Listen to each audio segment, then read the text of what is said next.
TDP, BJP, Janasena పొత్తులు ఖరారయ్యాయి. పొత్తులో భాగంగా కేటాయించిన సీట్లలో అభ్యర్థులను ఆ పార్టీలు ప్రకటించాయి. బీజేపీకి 5, జనసేనకు 3 పార్లమెంటు స్థానాలు కేటాయించగా మిగిలిన 16 స్థానాలకు టీడీపీ అభ్యర్థులను ఖరారు చేసింది. కర్నూలు ఒక స్థానాన్ని పెండింగ్లో పెట్టింది.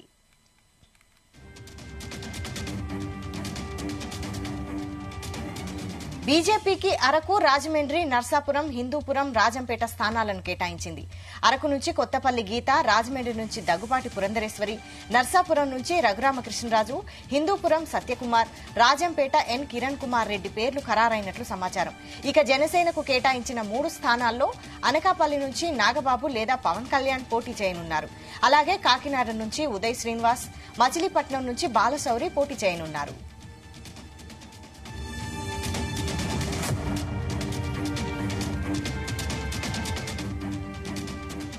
ఇక టీడీపీలో శ్రీకాకుళం నుంచి రామ్మోహన్ నాయుడు, విజయనగరం నుంచి కె చంద్రశేఖరరావు, విశాఖపట్నం నుంచి భరత్, అమలాపురం గంటి హరీష్, ఏలూరు భాష్యం రామకృష్ణ, విజయవాడ కేసినేని చిన్ని, గుంటూరు పెమ్మసాని చంద్రశేఖర్, బాపట్ల ఉండవల్లి శ్రీదేవి లేదా వరప్రసాద్, నర్సరావుపేట లావు కృష్ణదేవరాయలు, ఒంగోలు మాగుంట రాఘవరెడ్డి, నెల్లూరు వేమిరెడ్డి ప్రభాకర్ రెడ్డి, నంద్యాల బైరెడ్డి శబరి, అనంతపురం బీకే పార్థసారథి, కడప శ్రీనివాస్ రెడ్డి లేదా వైఎస్ సౌభాగ్యమ్మ, చిత్తూరు డి ప్రసాదరావు, తిరుపతి నుంచి పనబాక లక్ష్మి, రత్నప్రభ, నిహారిక ముగ్గురి పేర్లు పరిశీలనలో ఉన్నాయి. ఇదే అంశంపై మరింత సమాచారం మా ప్రతినిధి రామకృష్ణ అందిస్తారు. రామకృష్ణ. వైశాలి, తెలుగుదేశం పార్టీ, జనసేన, భారతీయ జనతా పార్టీకి సంబంధించి పొత్తు దాదాపు ఖాయమైంది అనే చెప్పాలి. ఇప్పటికే ఢిల్లీలో టీడీపీ అధినేత చంద్రబాబు, జనసేన అధినేత పవన్ కళ్యాణ్ బీజేపీ పెద్దలతో తొలి విడత సంప్రదింపులు అయితే జరిగాయి. అయితే ప్రస్తుతం మరికొద్దిసేపట్లో ఈ నేతలు అమిత్ షాతో పాటు నడ్డాతోటి మరోసారి భేటీ కాబోతా ఉన్నారు. ప్రధానంగా ఈ సీట్ల సర్దుబాటు అంశాలే వాళ్ళ మధ్య చర్చకు రాబోతా ఉన్నాయి. ఒకవైపు ఎన్డీఏలో తెలుగుదేశం పార్టీ భాగస్వామ్యం కాబోతా ఉంది. దానికి సంబంధించినటువంటి నిర్ణయం అయితే ఒక కొలిక్కి వచ్చింది. ఇక అధికారికంగా ప్రకటించడమే తరువాయి. అయితే ప్రస్తుతం బీజేపీ పార్లమెంట్ బోర్డు సమావేశాలు నిన్న ఈ రోజు జరుగుతున్నటువంటి నేపథ్యంలో ఈ రోజు సాయంత్రానికి ఎన్డీఏలో తెలుగుదేశం పార్టీ భాగస్వామ్యం అయ్యే ప్రకటన అయితే వెలువడే అవకాశం ఉంది.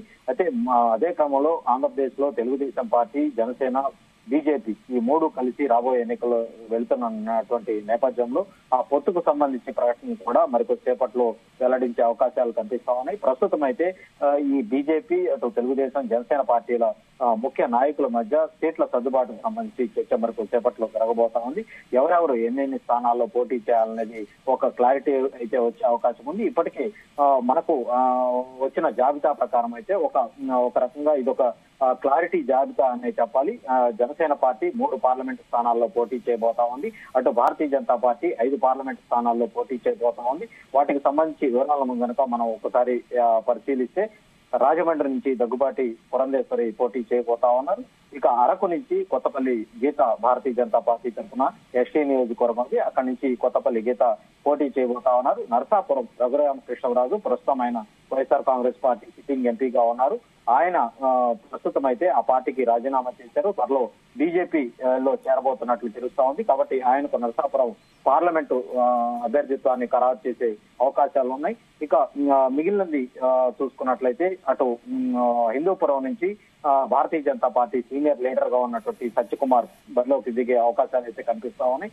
రాజంపేట పార్లమెంట్ స్థానానికి సంబంధించి నల్లారి కిరణ్ కుమార్ రెడ్డి, గతంలో మాజీ ముఖ్యమంత్రిగా పనిచేసినటువంటి నల్లారి కిరణ్ కుమార్ రెడ్డి, ఆయన కొంతకాలం క్రితం ఆయన భారతీయ జనతా పార్టీలో చేరారు. ఆయనకు రాజంపేట పార్లమెంటు అభ్యర్థిత్వాన్ని ఖరారు చేయబోతున్నట్లు మనకు స్పష్టంగా తెలుస్తా ఉంది.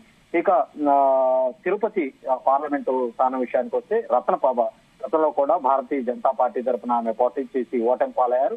ఎస్టీ నియోజకవర్గానికి సంబంధించి రత్నప్రభ లేదంటే ఆమె కుమార్తె నిహారిక పేర్లు తిరుపతి పార్లమెంట్ నియోజకవర్గం నుంచి వారిద్దరిలో ఎవరొకరు బరిలో దిగే అవకాశం అయితే కనిపిస్తా ఉంది.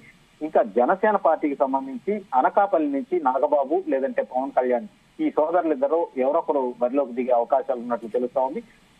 ప్రధానంగా పవన్ కళ్యాణ్, జనసేన అధినేత పవన్ కళ్యాణ్ ఒక అసెంబ్లీ స్థానం నుంచి మరొక పార్లమెంట్ స్థానం నుంచి పోటీ చేయాలన్నటువంటి ఆలోచన చేస్తున్నట్లు తెలుస్తా ఉంది. పవన్ కళ్యాణ్ పార్లమెంటు ఎంపీగా ఎన్నికైతే ఆ తర్వాత కేంద్రంలో మంత్రివర్గంలో ఆయనకు చోటు కల్పించే అవకాశాలు కూడా ఉన్నట్లు మనకు కేంద్ర వర్గాల ద్వారా మనకు తెలుస్తా ఉంది.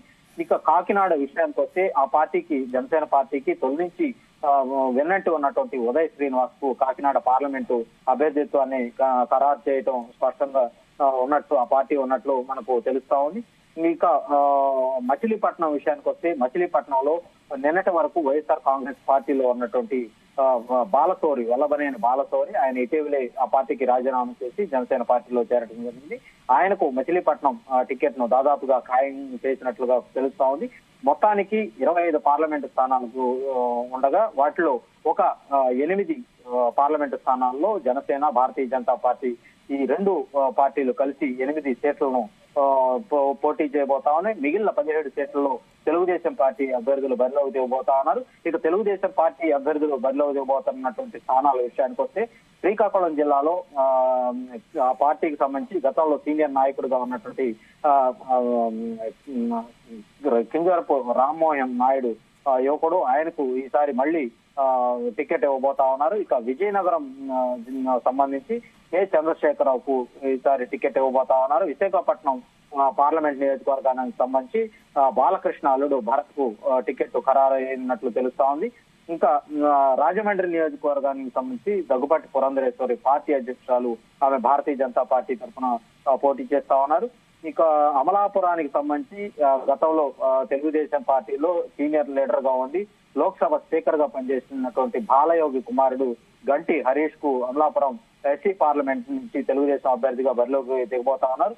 ఏలూరు పార్లమెంట్ నియోజకవర్గం నుంచి ప్రధానంగా భాష్యం విద్యా సంస్థల అధినేత భాష్యం రామకృష్ణకు టికెట్ ఖరారైందనే చెప్పాలి. ఎందుకంటే ఆయనకు గుంటూరు పార్లమెంటు అభ్యర్థిత్వాన్ని ఖరారు చేస్తారని గత కొంతకాల ప్రచారంలో ఉన్నప్పటికీ కూడా ఆ స్థానాన్ని వేరొకరికి అవకాశం కల్పించడంతో తప్పని పరిస్థితుల్లో ఏలూరుకు భాష్యం రామకృష్ణ అభ్యర్థిత్వాన్ని తెలుగుదేశం పార్టీ ఖరారు చేయాల్సి వచ్చిందని చెప్పాలి. ఇక విజయవాడకు సంబంధించి గతంలో తెలుగుదేశం పార్టీ సిట్టింగ్ ఎంపీగా ఉన్నటువంటి కేసినేని నాని ఆయన ఇటీవల పార్టీకి రాజీనామా చేసి వైఎస్ఆర్ కాంగ్రెస్ పార్టీలో చేరారు. విజయవాడ పార్లమెంటు స్థానం నుంచి ఆయన సోదరుడుగా ఉన్నటువంటి కేసినేని చిన్నికి తెలుగుదేశం పార్టీ అవకాశం కల్పించింది. ఆయన కూడా విజయవాడ పార్లమెంట్ నుంచి పోటీ చేయబోతా ఉన్నారు. గుంటూరు పార్లమెంటు నియోజకవర్గానికి సంబంధించి ఎన్ఆర్ఐగా ఉన్నటువంటి పెమ్మసాని చంద్రశేఖర్, ఆయన ఇప్పటికే దాదాపుగా టికెట్ ఖాయమని చాలా స్పష్టంగా జనంలోకి, ప్రజల మధ్యకు వెళ్తూ ఉన్నటువంటి పరిస్థితి ఉంది. బాపట్లకు సంబంధించి బాపట్ల ఎస్సీ పార్లమెంట్ నియోజకవర్గం ఉండవల్లి శ్రీదేవి లేదంటే రిటైర్డ్ ఐఆర్ఎస్ అధికారి ప్రసాద్ కు ఖాయమయ్యే అవకాశాలు ఉన్నట్లు తెలుస్తా ఉంది. ఉండవల్లి శ్రీదేవి నిన్నటి వరకు కూడా వైఎస్ఆర్ కాంగ్రెస్ పార్టీలో ఉన్నారు. ప్రస్తుతం ఆమె తాడికొండ ఎమ్మెల్యే ఉన్నారు. కొద్ది రోజుల క్రితం ఆమె అభ్యర్థిత్వాన్ని అసెంబ్లీ నుంచి కూడా ఆమె సస్పెండ్ చేస్తూ ఆదేశాలు కూడా జారీ చేయడం జరిగింది. అయితే ప్రస్తుతం ఉండవల్లి శ్రీదేవిని బాపట్ల పార్లమెంటు స్థానం నుంచి బరిలోకి దింపాలని తెలుగుదేశం పార్టీ ఆలోచనతో ఉన్నట్లు చాలా స్పష్టంగా తెలుస్తా ఉంది. నరసరావుపేట పార్లమెంటు విషయానికి వస్తే నరసరావుపేటలో ప్రస్తుతం సిట్టింగ్ ఎంపీగా ఉన్నటువంటి లావు కృష్ణదేవరాయలు, ఆయన వైఎస్ఆర్ కాంగ్రెస్ పార్టీలో ఉన్నారు. ఇటీవలే కొద్ది రోజుల క్రితం ఆయన తెలుగుదేశం పార్టీలో చేరటం జరిగింది. ఆయనకు తెలుగుదేశం పార్టీ నరసరావుపేట టికెట్ ను దాదాపుగా ఖాయం చేసిందనే చెప్పాలి. ఇక ఒంగోలు పార్లమెంటు విషయానికి వస్తే మాగుంట శ్రీనివాసులు రెడ్డి ప్రస్తుతం సిట్టింగ్ ఎంపీగా ఉన్నారు. ఆయన కుమారుడు మాగుంట రాఘవరెడ్డికి ఈసారి తెలుగుదేశం పార్టీ టికెట్ ఇచ్చే అవకాశాలు ఉన్నట్లు మనకు తెలుస్తా ఉంది. మాగుంట రాఘవరెడ్డి ఇటీవలే ఢిల్లీలో మద్యం కుంభకోణానికి సంబంధించి ఆయన కూడా ఒక నేరారోపణలు ఎదుర్కొంటున్నటువంటి వ్యక్తిగా ఉన్నాడు. ఆ కేసులో ప్రధానమైనటువంటి కీలకమైనటువంటి ఆరోపణలు ఎదుర్కొంటా ఉన్నాం. ఆయన ఇటీవల అప్రూవర్ గా కూడా మారటం జరిగింది. నెల్లూరు విషయానికి వస్తే నెల్లూరు పార్లమెంట్ నుంచి వేమిరెడ్డి ప్రభాకర్ రెడ్డి రాజ్యసభ సభ్యుడిగా ఉన్నటువంటి వైఎస్ఆర్ కాంగ్రెస్ పార్టీలో రాజ్యసభ సభ్యుడిగా ఉన్నారు. ఆయన ఇటీవలే తెలుగుదేశం పార్టీలో చేరటం జరిగింది. వేమిరెడ్డి ప్రభాకర్ రెడ్డికి నెల్లూరు పార్లమెంట్ టికెట్ దాదాపు ఖాయమనే చెప్పాలి. ఇక కర్నూలు పార్లమెంటు విషయానికి వస్తే కర్నూలు పార్లమెంటు స్థానానికి సంబంధించి తెలుగుదేశం పార్టీ ఎవరిని కూడా అభ్యర్థిని ప్రకటించలేదు. దానికి సంబంధించి ఇంకా ఒక నిర్ణయం అయితే తీసుకోవాల్సినటువంటి అవసరం ఉంది. నంద్యాలకు సంబంధించి బైరెడ్డి రాజశేఖర్ రెడ్డి కర్నూలు ప్రాంతంలో ఒక సీనియర్ నాయకుడు, గతంలో కాంగ్రెస్ పార్టీలో ఉన్నారు. ప్రస్తుతం అయితే భారతీయ జనతా పార్టీలో ఉన్నటువంటి పరిస్థితి. బైరెడ్డి శబరి తెలుగుదేశం పార్టీలో చేరి ఆమెకు నంద్యాల టికెట్ ఇస్తారని కూడా గత కొంతకాలంగా ప్రచారంలో అయితే ఉంది. అయితే ప్రస్తుతం మనకు అందినటువంటి జాబితాలో కూడా నంద్యాల పార్లమెంటు సీటుని బైరెడ్డి శబరికి దాదాపుగా తెలుగుదేశం పార్టీ ఇవ్వబోతుందనేది చాలా స్పష్టంగా తెలుస్తా ఉంది. అనంతపురం పార్లమెంటు స్థానానికి విషయానికి వస్తే పార్లమెంటు స్థానాన్ని తెలుగుదేశం అభ్యర్థిగా బీకే పార్థసారథి బరిలోకి దిగబోతున్నట్లు కూడా చాలా స్పష్టంగా తెలుస్తా ఉంది. కడప పార్లమెంటు స్థానం విషయానికి వస్తే కడప ఎందుకంటే అధికార వైఎస్ఆర్ కాంగ్రెస్ పార్టీకి సంబంధించి కంచుకోటగా చెప్పబడినటువంటి కడప ఒకప్పుడు కాంగ్రెస్ పార్టీకి సంబంధించి రాజశేఖర రెడ్డి బాగా ప్రభావం చూపించగలిగినటువంటి ఈ కడప పార్లమెంటు స్థానంలో ఈసారి తెలుగుదేశం పార్టీకి సంబంధించి వైఎస్ సౌభాగ్యమ్మ వైఎస్ వివేకానంద రెడ్డికి సంబంధించినటువంటి సతీమణిగా చెప్పవచ్చు. ఆమె ఈసారి బరిలోకి దిగే అవకాశాలు ఉన్నట్లు తెలుస్తోంది. ఆమె కాకుంటే శ్రీనివాసరెడ్డి పేరు ప్రధానంగా ఆ పార్లమెంటు స్థానం నుంచి వినిపిస్తా ఉంది.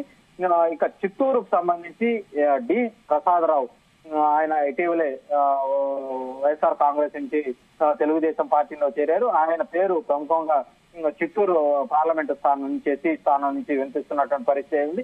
మొత్తానికి చూసుకున్నట్లయితే దాదాపుగా పార్లమెంటుకు సంబంధించినటువంటి తెలుగుదేశం పార్టీ, జనసేన, భారతీయ జనతా పార్టీ 3 పార్టీలకు సంబంధించినటువంటి అభ్యర్థులు ఒక రకంగా ఖాయమయ్యారని చెప్పాలి. ఈ జాబితా ప్రకారం అయితే 1-2 మార్పులు చేర్పులు ఉండే అవకాశం ఉంది. ఒక చోట తిరుపతికి సంబంధించి రత్నప్రభ లేదంటే వాళ్ళ కుమార్తె అనేది ఒకటి, ఇంకా మిగిలిన నియోజకవర్గాల్లో కొన్ని చోట చిన్న మార్పులు తప్ప దాదాపుగా ఈ పార్లమెంట్ నియోజకవర్గాలకు సంబంధించి జనసేన, తెలుగుదేశం పార్టీ, భారతీయ జనతా పార్టీకి సంబంధించి పొత్తులో భాగంగా ఆయా స్థానాల నుంచి అభ్యర్థులు దాదాపుగా ప్రకటన వెలువడేటమే ఆలస్యం అనే చెప్పాలి నేను వైశాలి. రైట్. అయితే మొత్తం మీద టికెట్ల కేటాయింపులో నియోజకవర్గాల వారీగా 3 పార్టీల నేతల్లో గాని కార్యకర్తల్లో గాని అసమ్మతి ఏమీ లేనట్లేనా?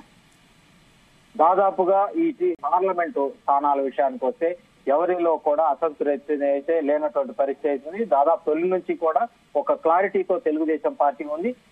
అయితే జనసేన పార్టీ నుంచి కూడా వాళ్ళు పోటీ చేయబోతున్నటువంటి 3 పార్లమెంటు స్థానాల్లో కూడా ఒక క్లారిటీ అయితే ఇప్పటికే ఉన్నటువంటి పరిస్థితి ఉంది. మచిలీపట్నంలో వల్లభనేని బాలశౌరి ఆయన ఫస్ట్ నుంచి కూడా వైఎస్ఆర్ కాంగ్రెస్ పార్టీ నుంచి బయటకు వచ్చి జనసేన పార్టీలో ఎప్పుడైతే చేరారో అప్పుడే ఆయనకు మచిలీపట్నం పార్లమెంటు సీటు ఆయనకే ఖాయం అని కూడా చాలా స్పష్టంగా అర్థమైంది. ఇప్పుడు జాబితాలో కూడా ఆయన పేరు చాలా స్పష్టంగా ఉంది. ఇక అనకాపల్లి స్థానానికి సంబంధించి అనకాపల్లిలో ఎవరు పోటీ చేయబోతా ఉన్నారు? పవన్ కళ్యాణ్ సోదరుడైనటువంటి నాగ పోటీ చేస్తారా లేదంటే పవన్ కళ్యాణే రంగంలో దిగుతారా అనేది ఒక చర్చ అయితే నడుస్తా ఉంది. ఎందుకంటే గతంలో కూడా అనకాపల్లి సీట్ను అక్కడ ఉన్నటువంటి ఇతరులకు ఇవ్వాలన్నటువంటి తెలుగుదేశం పార్టీ అక్కడ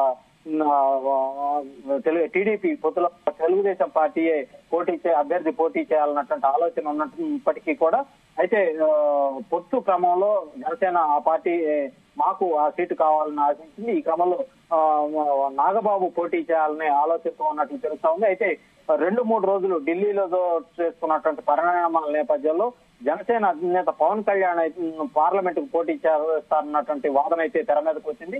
ఆయన పార్లమెంటు సభ్యుడిగా గెలుపొందితే కేంద్రంలో భారతీయ జనతా పార్టీ సర్కారులో ఒక రకంగా తెలుగుదేశం పార్టీ, జనసేన 2 కూడా భాగస్వాములు అయినటువంటి నేపథ్యంలో పవన్ కళ్యాణ్ కు ఈ పొత్తులో భాగంగా ఆయనకు కేంద్ర మంత్రి పదవి ఇచ్చే అవకాశాలు ఉన్నట్లు తెలుస్తా ఉంది. ఆ క్రమంలోనే ఆయన అనకాపల్లి నుంచి పోటీ చేయబోతున్నారని చాలా స్పష్టంగా మనకైతే సమాచారం ఉంటుంది.